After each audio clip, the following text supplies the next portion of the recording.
बिस्मिल्लाहिर्रहमानिर्रहीम। अस्सलाम वालेकुम रहमतुल्लाहि व बरकातुहू। उम्मीद है तमाम अहबाब खैरियत से होंगे। मेरा अल्लाह आप सब पर अपनी रहमतों का बरकतों का नुज़ुल फरमाया, आमीन या रब्बल आलमीन। आज की वीडियो बड़ी ख़ास है, बड़ी अहम है। थंबनेल आपने देख रखा है, बिल्कुल आपको मैं उसी के मुताबिक आज बताने जा रहा हूँ। हर जायज़ नाजायज़ काम जैसा भी हो, जैसा भी हो, जैसा भी हो, आपने अगर करना है तो यूँ चुटकी बजाते ही वो काम हो जाएगा। महबूब आपके कदमों में 24 घंटे क्या, चंद मिनटों में महबूब आपके कदमों में होगा। कहीं पर भी दुनिया में मौजूद हो, वो यूं ही आपके पास आ जाएगा चंद मिनटों के अंदर चुटकी बजाते हुए। इसके अलावा आपके रिश्तेदारों में अगर किसी का कोई मकान अच्छा है, आपके रिश्तेदारों में किसी के पास कोई प्लाट है, प्रॉपर्टी है, पैसा है, वो आप लेना चाहते हैं, तो ये अमल आज मैं जो बताने जा रहा हूँ ये आप कीजिए। सारी प्रॉपर्टी, सारा पैसा, सारा कुछ आपके पास आ जाएगा। हर नामुमकिन काम हो जाएगा। चाहे जन्नात की मदद से एक ऐसा अमल है कि पूरी दुनिया के लोग भी अगर इस अमल की काट करना चाहें तो वो इसकी काट नहीं कर सकते। जो मर्ज़ी कर लें, जैसे मर्ज़ी कर लें, सारे लोग जमा हो जाएं, पूरी दुनिया के जादूगर इकट्ठे हो जाएं, वो इस अमल की काट नहीं कर सकते। ये ऐसा ताकतवर अमल है और ये वो अमल है जो आपकी ज़िंदगी को बदल सकता है, आपकी किस्मत को बदल सकता है। बाज़ लोग ये कहते हैं कि हमने शादी करनी है पसंद की, लेकिन उस लड़की की या लड़के की शादी कहीं और हो चुकी है, तो अब हम चाहते हैं कि वहाँ से उसको तलाक हो और फिर वो मेरे साथ शादी कर ले, तो ये भी मुमकिन हो जाएगा। यूँ ये अमल आप करेंगे तो उसको तलाक भी होगी और उसकी आपके साथ शादी भी होगी। गर्ज़ है कि दुनिया का कोई भी काम है ऐसा जो सारे आमलीन कहते हैं कि ये एक नामुमकिन काम है, मैं आपको आज बताऊंगा कि आप उसको मुमकिन कैसे कर सकते हैं। हमारे पास आएँ, हम आपको हर नामुमकिन काम मुमकिन करके दिखा सकते हैं।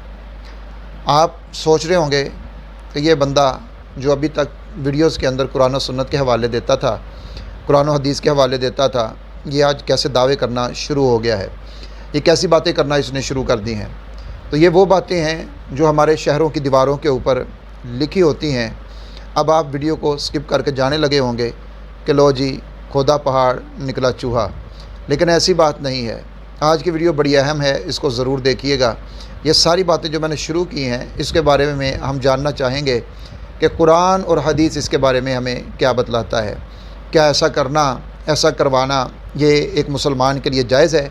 क्या ऐसा करना और करवाना ये शरई उसूलों के मुताबिक है? क्या ऐसा करना और करवाना ये सही है? और ऐसा करने और करवाने वाले का शरई तौर के ऊपर हुक्म क्या है? वीडियो को मुकम्मल देखिएगा और इसको आगे भी शेयर कीजिएगा। जो हमारे बहन भाई इन दावों को देखते हैं, इन नारों को देखते हैं और फिर वो उनके चुंगल में फंस जाते हैं और जहाँ वो अपनी दौलत गंवाते हैं, अपनी इज़्ज़त गंवाते हैं, वहीं पर वो अपना ईमान भी गंवा बैठते हैं। आज मैं आपको बताऊंगा कि ये जादू करना और करवाना ये इस्लाम के उसूलों के मुताबिक कैसा है, इसका हुक्म क्या है, इस्लाम इसके बारे में हमें क्या कहता है, करने वाले के लिए क्या हुक्म है, करवाने वाले के लिए क्या हुक्म है। ये जितनी बातें मैंने शुरू में आपके साथ की हैं, ये आपने देखा होगा कि मुख्तलिफ़ आमिलों के नाम से ये दीवारों के ऊपर लिखी होती हैं।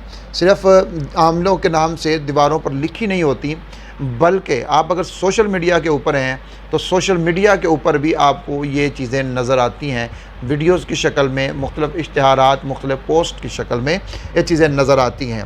मैंने ख़ुद देख रखी हैं, मेरे सामने आती रहती हैं, क्योंकि मैं चूँकि अटैच हूँ इस फील्ड के साथ, अमलियात के साथ या रूहानी उलूम के साथ, तो जो बंदा उसके साथ अटैच हो या उसकी सर्च उस हिसाब से हो तो फिर सोशल मीडिया के ऊपर उसी के मुतल्लिका जो चीज़ें होती हैं सोशल मीडिया उसको सजेस्ट करना शुरू कर देता है।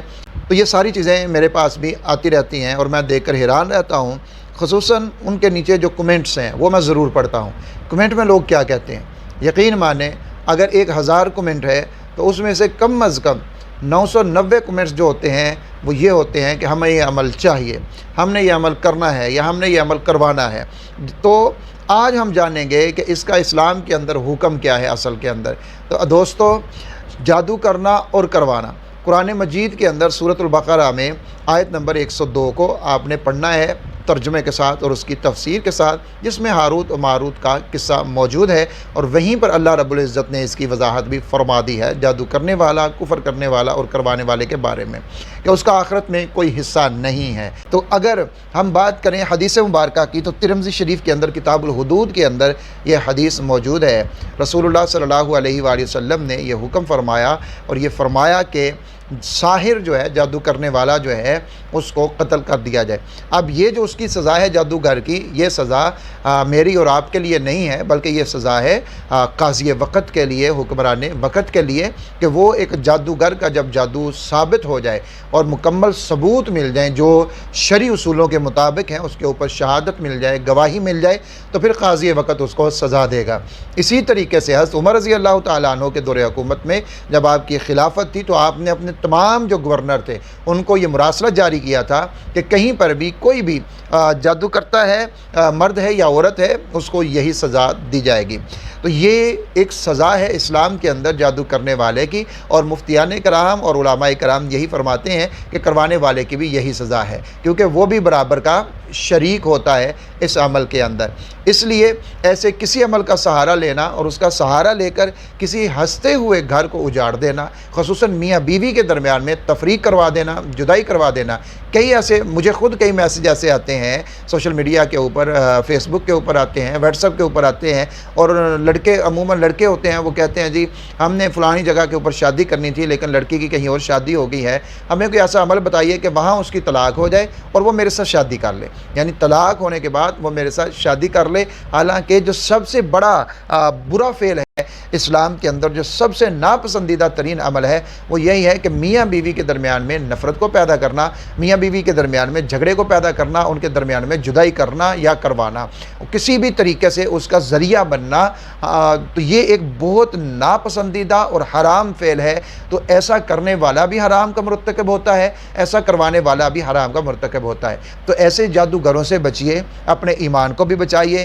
دنیا کی چند روزہ زندگی میں اپنی کسی چھوٹی سی خوشی کو حاصل کرنے کے لیے، اور پھر ہوتا بھی ایسا ہے کہ بہت سارے لوگ یہ کہتے ہیں جی ہم فلاں بندے کے پاس گئے، فلاں بندے کے پاس گئے، ہم نے اس کو 50,000 اس کی فیس دی، ہم نے اس کو 60,000 دیے، ہم نے اس کو 1,00,000 روپیہ دیا، اور اس کا دعویٰ یہ تھا کہ 24 گھنٹے کے اندر کام ہو جائے گا، لیکن اس کے باوجود بھی کام نہیں ہوا۔ تو دوستو، کام ہونا نہ ہونا یہ تو میرے اللہ کے ہاتھ کے اندر ہے، وہ جو چاہتا ہے وہ ہوتا ہے، نفع بھی اسی کی طرف سے ہے، نقصان بھی اسی کی طرف سے ہے۔ کون کیا کر سکتا ہے؟ کسی کا کیا کوئی بگاڑ سکتا ہے؟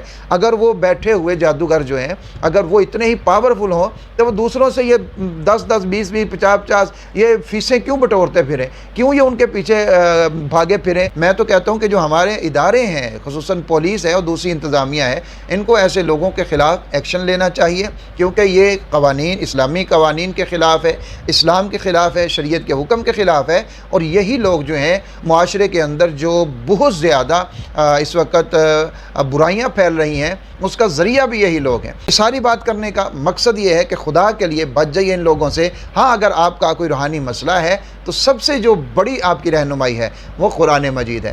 جادو کا معاملہ ہے، جنات کا معاملہ ہے، کوئی بھی ہے، سورۃ الفاتحہ موجود ہے، سورۃ البقرہ موجود ہے، اور اسی طریقے سے سورۃ الفلق موجود ہے، سورۃ الناس موجود ہے، قرآن مجید کی آیات میں سے منزل کا عمل موجود ہے، اور بھئی یہ ساری چیزیں موجود ہیں، آپ ان کو کیوں نہیں کرتے؟